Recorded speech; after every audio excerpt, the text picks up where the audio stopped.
আল্লাহ শুধু আমাদের ইলাহি নন, তিনি হচ্ছেন আল হাই, চিরঞ্জীব। তিনি হচ্ছেন আল কাইয়ুম, নিজেও স্বয়ংসম্পূর্ণ, অন্য কেউ রক্ষণাবেক্ষণ করেন। আলহামদুলিল্লাহ পড়েন। আমরা অবাক, আল্লাহ তুমি সবকিছু রক্ষণাবেক্ষণ করো, তুমি ক্লান্ত হও না? তোমার ঘুম আসে না? আমরা যদি 8 ঘন্টা কাজ করি, আপনাদের ডিউটি কয় ঘন্টা? 12 ঘন্টা। ঘুম আসে না রাতে? সারাদিন যখন কাজ করেন বিছানায় যেয়ে পড়লেই আয় রে কি আরামের ঘুম। আল্লাহ বলে ওয়াজআলনা নাওমাকুম সুবাতা, আমি ঘুমকে বানিয়েছি তোমাদের বিশ্রামের বাহন। আলহামদুলিল্লাহ। 12 ঘন্টা কাজ করে আবার 4 ঘন্টা 5 ঘন্টা ঘুমাইলেই আবার শরীরের ভেতরে এনার্জিটা দিয়ে দেয় কে? এবার আমাদের মাথায় প্রশ্ন জাগে, আল্লাহ তুমি চিরঞ্জীব, তুমি সব কিছু রক্ষণাবেক্ষণ করো, এত কাজ তুমি করো, এত কিছু তুমি দেখো, তোমার কি ক্লান্তি আসে না? তোমার কি ঘুম আসে না? আল্লাহ তখন বলেন লা তাখুযুহু সিনাতু ওয়ালা নাওম, আমি আল্লাহর চোখে ঘুম নাই। ঘুমের আগে যে তন্দ্রা, সে তন্দ্রাটাও আমি আল্লাহর নাই। নেভার স্লিপ নর স্লাম্বার ওভারটেকস হিম। আল্লাহর ঘুম নাই, ঘুমের আগে যে তন্দ্রা আসে ওইটাও নাই। একটা হচ্ছে গভীর ঘুম, এটার বলে নাওম। আর একটা হলো সিনা, বৈশা আছি গাড়িতে ঝিমাইতেছে, এরকম হয় না? পুরা ঘুমটা এখনো আসে নাই, কিন্তু একটু ঝিমুনি ঝিমুনি ভাব। আল্লাহ বলে ঘুম তো আমি আল্লাহর নাই, ঘুমের আগে যে ঝিমানি আসে ওই ঝিমানিটাও নাই।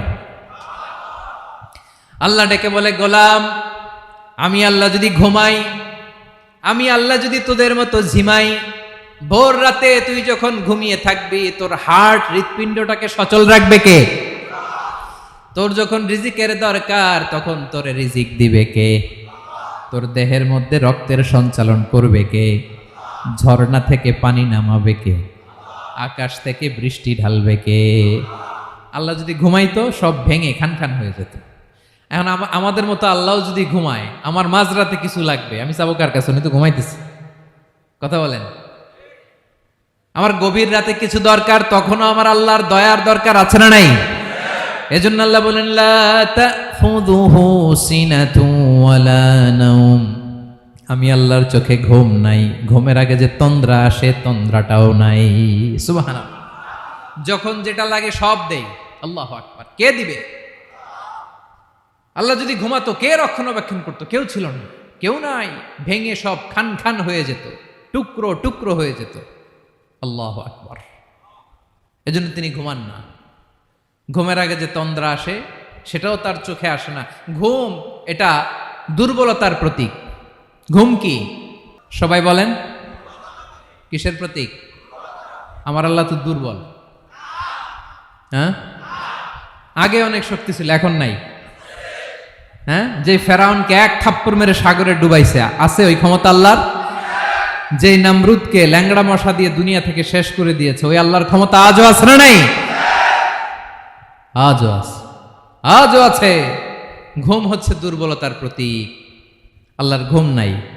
আল্লাহ যদি ঘুমায়, সূর্যের সাথে চন্দ্র লেগে, একটার সাথে আরেকটা লেগে সব খান খান হয়ে যাবে। ঠিক কিনা বলেন? ঘুম নাই, ঘুমের আগে যে তন্দ্রা আছে তন্দ্রাও। এরপরে রব্বুল আলামিন বলেন লাহু মা ফিস সামাওয়াতি ওয়া মা ফিল আরদ, আকাশে যা আছে জমিনে যা আছে সব কিছুর একক মালিকানা একজনের। তিনি কে? আওয়াজ করে বলেন, আকাশে যা আছে সবকিছুর মালিক কে? তো জমিনে যা আছে এগুলোর মালিক কে? এ দুয়ের মাঝখানে যা আছে এগুলোর মালিক কে? আমার মালিক কে? আপনার মালিক কে? আপনার সন্তানের মালিক কে? আপনার সম্পদের মালিক কে? সব কিছুর মালিক কে? আমরা দুনিয়ার আসল মালিক না, ক্ষণস্থায়ী মালিকানা আমাদের। ক্ষণস্থায়ী। আমার আমার আমার বলতে বলতে গলা শুকিয়ে ফেলি। যেই বাড়িতে আমার দাদা পরদাদা ছিল তারা বলতো এটা আমার বাড়ি, আমার দাদা বলতো এটা আমার বাড়ি, আমার বাবা বলছে আমার বাড়ি। এখন আমি এই বাড়িতে থাকি, আমি বলি আমার বাড়ি। আমি মারা গেলে আমার ছেলে বলবে আসলে কার বাড়ি? পরের জায়গা পরের বাড়ি, ঘর বাঁধিয়ায় আমি রই, আমি তো সেই ঘরের মালিক নই। পড়েন, পরের জায়গা পরের বাড়ি, ঘর বাঁধিয়ায় আমি রই, আমি তো সেই ঘরের মালিক নই। এই ঘরের আসল মালিক কে? সে আল্লাহ বললেন লাহু মা ফিস সামাওয়াতি ওয়া মা ফিল আরদ, আকাশে যা আছে জমিনে যা আছে এগুলোর আসল মালিকানা আল্লাহর। আমাদের কাছে সাময়িক সময়ের জন্য দিয়েছে কে? দিয়ে আল্লাহ দেখে, পরীক্ষা করে। কাউকে আল্লাহ সন্তান দিয়ে পরীক্ষা করে, কাউকে না দিয়ে, ঠিক কিনা? কাউকে ধনী বানিয়ে, কাউকে গরিব বানিয়ে, ঠিক কিনা? কাউকে সাদা বানিয়ে, কাউকে কালো বানিয়ে, ঠিক কিনা? কাউকে ক্ষমতাশীল বানিয়ে, কাউকে দরিদ্র বানিয়ে, ঠিক কিনা বলেন? সবটাই পরীক্ষা, যে যে অবস্থায় আছে এটা পরীক্ষা। আল্লাহ দেখে কোন অবস্থায় থেকে আমরা কি করি। কিন্তু আসল মালিকানা কার? ক্ষণস্থায়ী বাড়ির মালিক, ক্ষণস্থায়ী গাড়ির মালিক। বস্তা বস্তা টাকা পেয়ে মনে করবেন না এটার মালিক আমি। আজ আছি কাল, আজ মরলে কালকে। আহা, এই তো দুনিয়া। লাহু মা ফিস সামাওয়াতি ওয়া মা ফিল আরদ, যা আছে তিনি মালিক। এজন্য আমার আমার কম বলবেন। আমার আমার সব আমার, সব আমি খামো, এরকম আছে না নাই? বলা যাবে না। আমরা আসল মালিক না।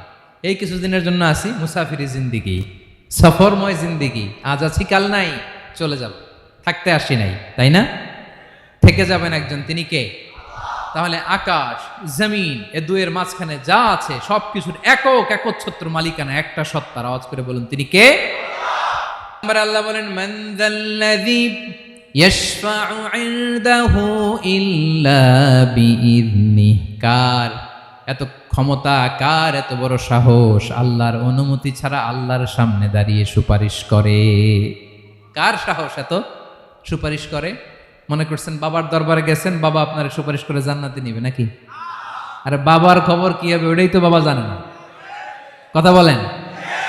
আপনি যে পীরের দরবারে যে সিজদায় পড়ে রইলেন, ওই পীরের অবস্থা কি হবে ওটার কোনো গ্যারান্টি আছে?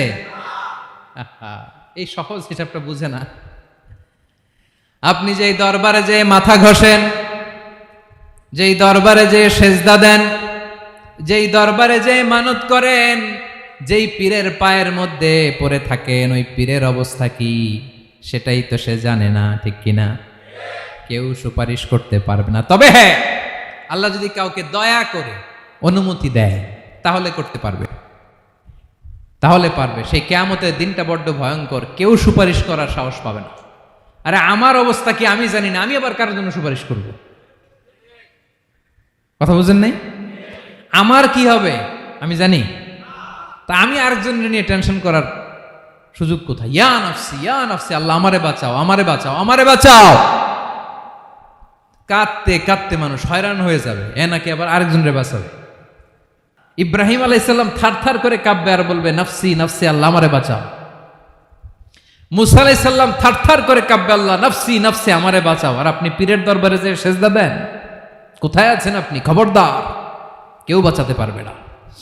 যাকে ইল্লা আল্লাহ যাকে অনুমতি দেন, বিশ্বনবীকে দিবেন, নবীদেরকে দিবেন, এরপরে আল্লাহ তার স্পেশাল ওয়ালিদেরকে, মুত্তাকিনদেরকে, শহীদদেরকে, সিলেক্টেড বান্দাদেরকে দিবেন। কিন্তু কাকে দিবেন, কার জন্য দিবেন দুনিয়ার কেউ জানে না, একজন ছাড়া, তিনি কে? আল্লাহর ওয়ালিদেরকে, নেককার লোকদেরকে আল্লাহ সুপারিশের অনুমতি দিবেন। কিন্তু আপনি যারে মানেন, যার পায়ে সেজদায় লুটিয়ে পড়ে থাকেন, তারে যে আল্লাহ দিবেন এটার কোনো গ্যারান্টি আছে? কথা বলেন। এজন্য জপতে হবে একজনের নাম। আওয়াজ করে বলুন তিনি কে?